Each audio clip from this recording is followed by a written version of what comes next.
OK, donc, un autre rappel. Dans un triangle isocèle, la hauteur issue de l'angle créé par les deux côtés isométriques. Donc, un triangle isocèle, c'est un triangle avec deux côtés isométriques et deux angles isométriques. La hauteur issue de l'angle créé par les côtés isométriques est aussi une médiatrice, une médiane et une bisectrice. Donc, si je fais la hauteur,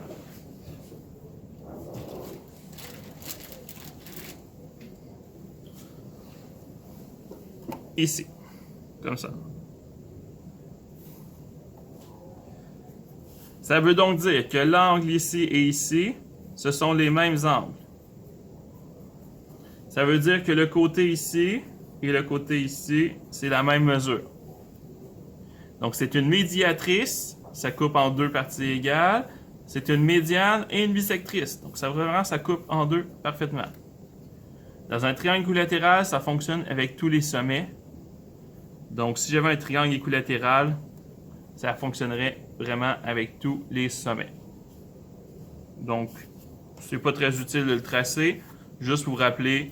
Alors, en fait, on va le tracer vite vite, juste pour vous montrer. J'ai un triangle de 1, 2, 3, 4, 5, 6.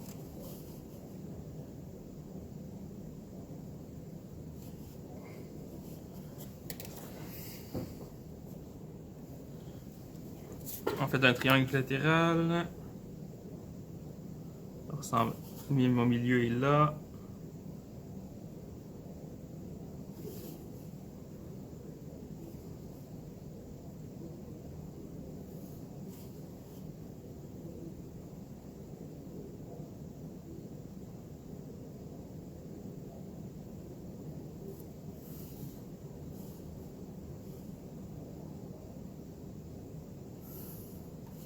Donc ici, j'ai fait un triangle équilatéral.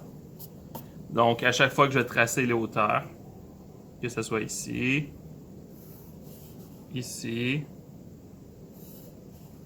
ou ici. Ok, ça va être toujours faire des angles droits, c'est des hauteurs, et ça va être toujours coupé comme ça. Donc, ça fonctionne pour tous les sommets dans un triangle équilatéral. Il faut juste se rappeler de ça, ça peut être utile parfois. Donc, résoudre des problèmes avec de la trigonométrie. Nous en avons deux à voir aujourd'hui. Nous avons deux problèmes que nous allons voir pour résoudre et que nous allons résoudre en utilisant de la trigonométrie. Un beau coup droit. L'histoire du tennis compte son lot d'échanges mémorables. Donc, un échange au tennis, c'est quand, imaginez ça c'est un terrain de tennis, vous avez le joueur ici qui fait « Ha! » Là, il envoie la balle. Et là, l'autre joueur fait « Ha! » Il envoie la balle. Donc, un échange, c'est quand la balle va changer d'endroit plusieurs fois.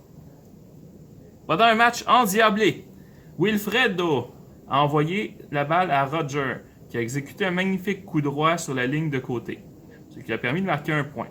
À l'aide du schéma ci-dessous, calcule l'angle formé par la balle, donc on veut l'angle ici, lors du coup droit de Roger. Donc ici, nous avons Wilfredo qui envoie la balle, ha! Et Roger il fait ha! Puis il renvoie, et là ça touche le sol ici, et il gagne. Nous, on veut savoir l'angle.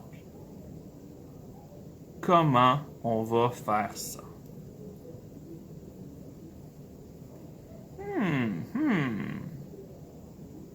Pas facile, hein?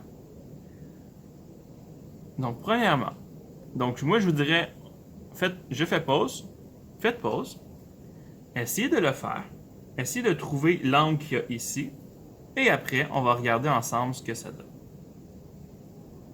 Donc, on a fini de faire pause. Voici ce qu'on va faire. On va commencer par trouver des mesures. La mesure ici,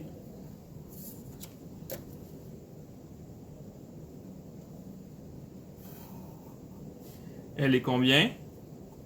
Eh bien, ils ont dit que le terrain était symétrique. Ça veut dire que j'ai 11,89. La mesure ici, elle est de combien?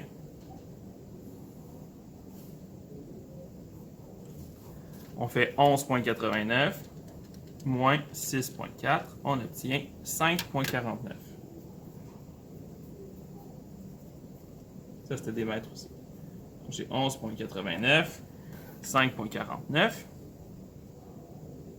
Le terrain est symétrique. Ça veut dire que la mesure ici, comme ça, c'est aussi 5,49. Et la mesure ici,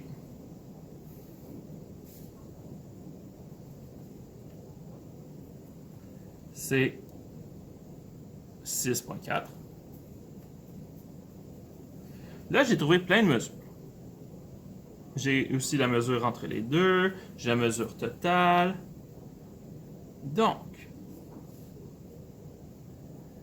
8,23. Ça veut dire que la mesure verticale ici, c'est combien cette mesure entre là et là? C'est la moitié de 8,23 parce que c'est symétrique. 8,23 divisé en 2, 4,115. Et les petites mesures ici, la mesure de un petit morceau ici, c'est combien? Divisé par 2. 2,0575 mètres. Donc, j'ai trouvé plein de petites mesures. Quelle est l'utilité de ça? C'est que je vais essayer de tracer les triangles qui sont appropriés pour faire mon angle ici. Donc, mon premier triangle, c'est le triangle comme ça. Donc, j'ai un mince triangle comme ça.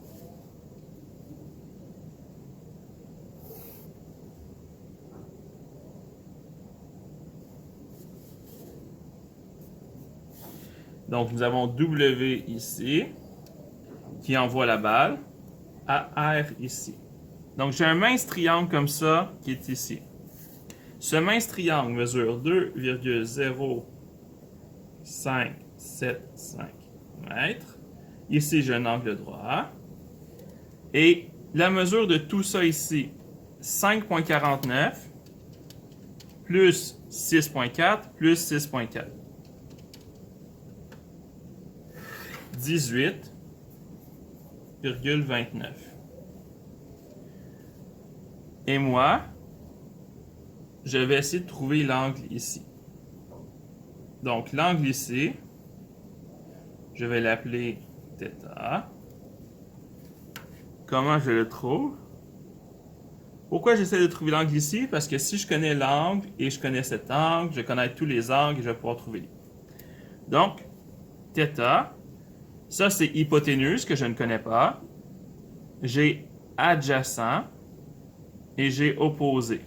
Quel rapport trigonométrique dans SOHCAHTOA je peux utiliser qui utilise opposé et adjacent? C'est le tan. Pourquoi j'ai le droit d'utiliser les rapports trigonométriques? C'est parce que c'est un triangle rectangle. Donc, tan de θ est égal à opposé 18,29 sur 2,0575.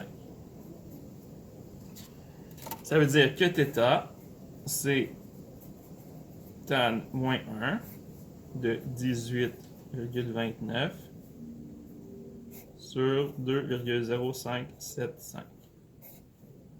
Ce qui me donne environ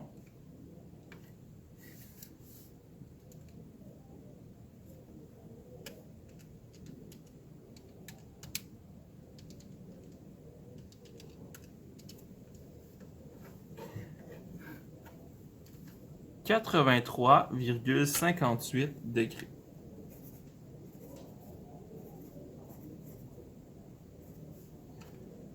Est-ce que c'est logique? Tout à fait, parce que je vois que c'est vraiment un angle qui est grand et qui est presque un angle droit, parce que ça, c'est une très longue mesure, ça, c'est une très petite mesure. Donc, ça, c'est bon. Ensuite, j'ai un deuxième triangle impliqué dans mon problème, qui est le triangle du bas. Donc, le triangle du bas, c'est un triangle comme ça.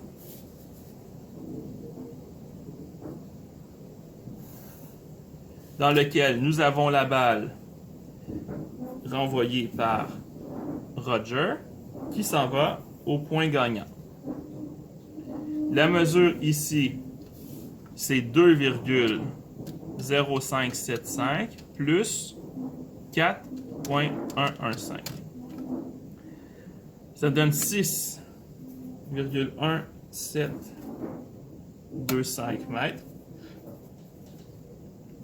J'ai un angle droit. Et le côté du bas, 6,4 plus 6,4 me donne 12,8 mètres. Donc, je vais essayer de trouver l'angle ici. Je vais le nommer alpha, par exemple. Donc, quel rapport trigonométrique utilise opposé et adjacent? C'est encore tan. Donc, tan de alpha est égal à 6,1725 sur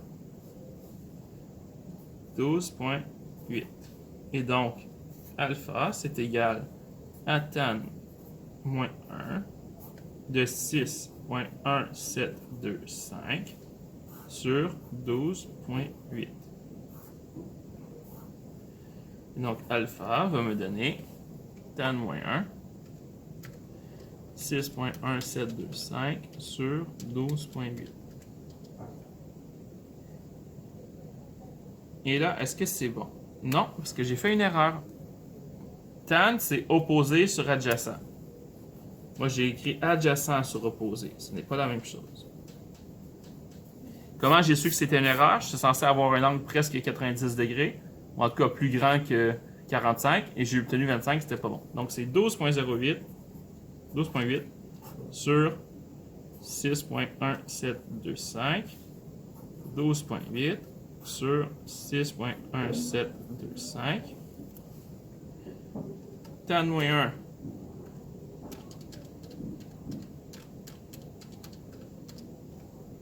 « 64,26 degrés, c'est beaucoup mieux.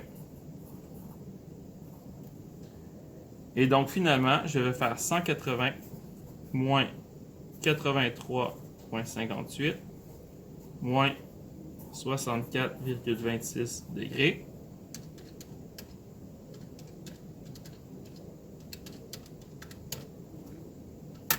Ça me donne 32,16 degrés, qui est ma réponse.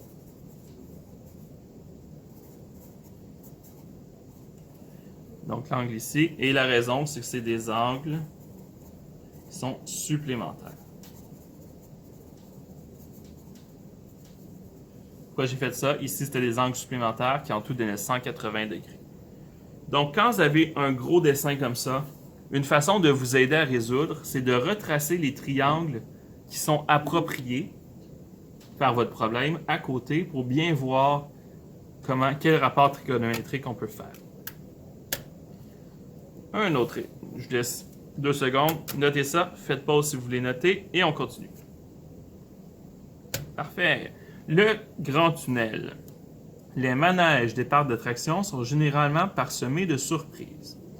Le grand tunnel, un nouveau manège, ne fait pas exception.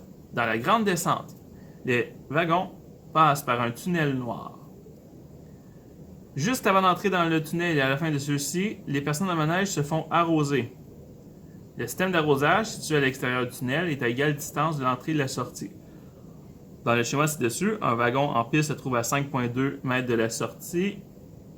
Si le tunnel a une longueur de 4,8 mètres, quelle est l'angle formé par les deux jets d'eau? OK. Donc, on a le wagon qui arrive ici. Il va passer.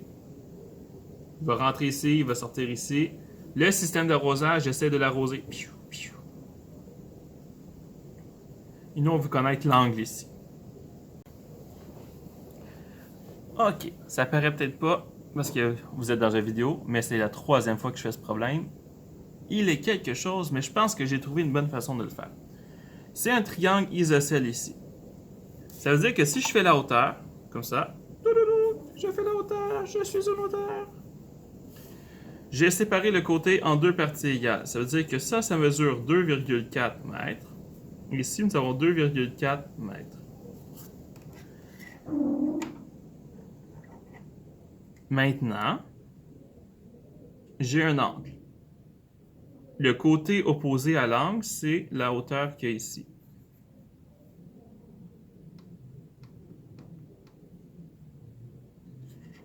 Et j'ai un triangle rectangle. Donc, si je retrace le triangle rectangle, là, il ressemble à ça.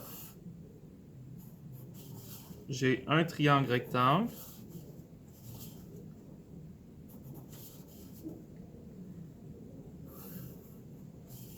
Avec 5,2. Un angle droit, qui est la hauteur, et un angle de 17 degrés. Comme j'ai un triangle rectangle, je peux faire SOHCAHTOA.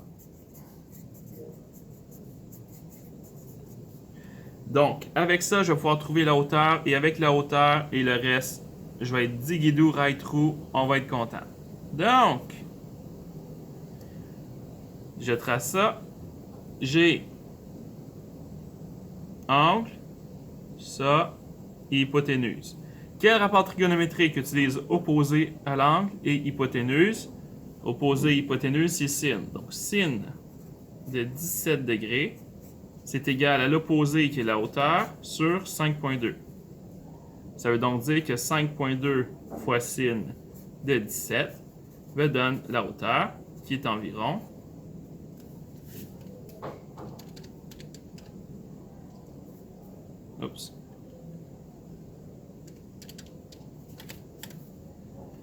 1,52 mètres. Donc, si j'ai la hauteur du petit triangle, je vais retracer juste le petit triangle.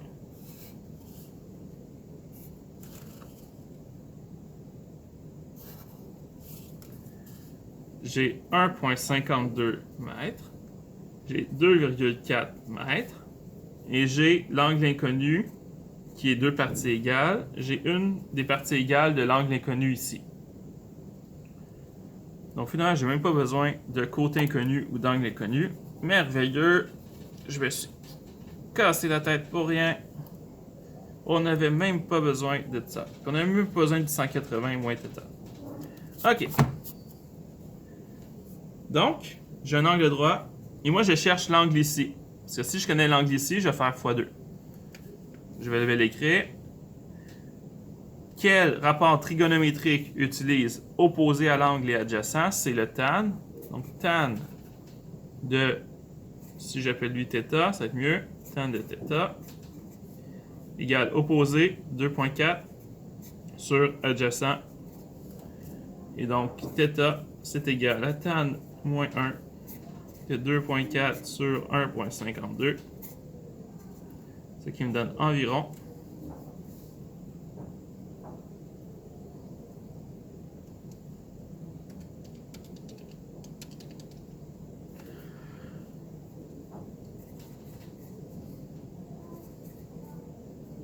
58,70 degrés. Et comme j'ai deux fois cet angle,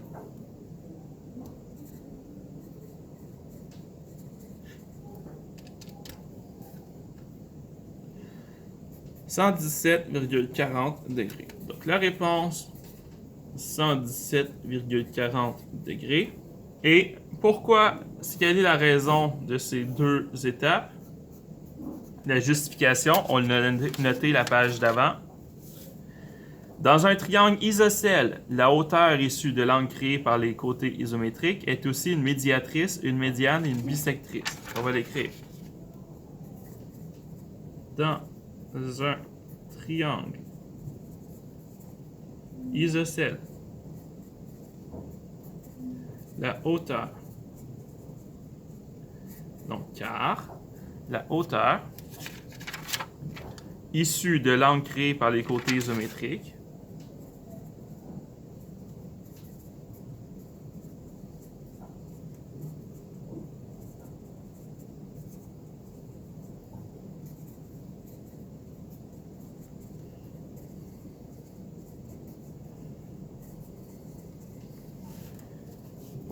désolé, je ne voulais pas bouger. Je suis en train de scraper la vidéo parce que je bouge. Ah! Vers les côtés isométriques est aussi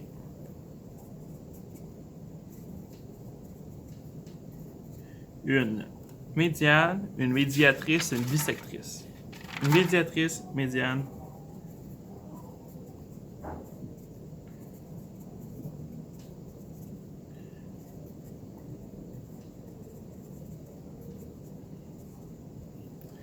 Donc, ça, c'est ma justification pour avoir fait tout ce que j'ai fait ici. Et comme vous voyez, j'ai retracé les triangles dans mon problème pour m'aider à y voir plus clair. Donc voilà, j'espère que vous avez bien compris ces numéros. Ils n'étaient pas faciles, mais c'est bien que je les ai faits avec vous. Bonne journée!